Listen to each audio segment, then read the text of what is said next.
2024年，我冇咗份工，失戀，朋友遠離我，同屋企人關係又唔好，望住個戶口得返個位數字，奇蹟咁樣，我反而鬆咗一口氣。我問自己，點解之前活得咁痛苦？究竟邊個令我咁難受？諗唔通，我唔諗啦，我決定行出去。我由細到大對美術都冇乜天分，但係見到油畫竟然有一種好奇心。行到一間店，對樸素夫婦招攬我，佢哋話第一次畫都唔使驚，最後老師會幫你修改，老師會幫你修改，沒關係。我話我都唔知畫咩，老師只係咁樣講，你當下嘅心情都可以畫出嚟。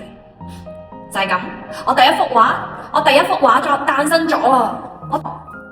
嗰刻我先醒咗，原來我唔係冇天分，而係俾我唔得呢啲念頭阻住晒。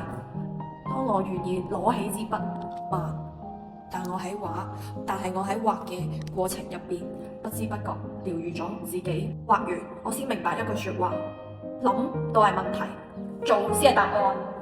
以前我成日諗點解咁慘，諗到轉牛角尖。點解我男朋友會唔中意我？點解我屋企人咁憎我？點解我啲同事咁討厭我？諗到轉牛角尖，但我專注落支筆，專注落每一筆嘅顏色，我發現世界靜咗落嚟。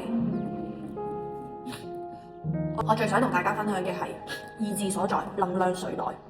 你將專注力放喺痛苦，能量就會流去痛苦；你放喺創造，放喺當下，你就會有力氣行落去。攞起你畫嘅嗰幅畫，唔使。如果你都喺迷惘入面，唔好諗咁多，去揾一件令你好奇嘅事，由零開始試下。畫得唔好，有老師幫你改。人生行得唔順，我哋可以自己幫自己改㗎。加油，共勉之。我係海莉。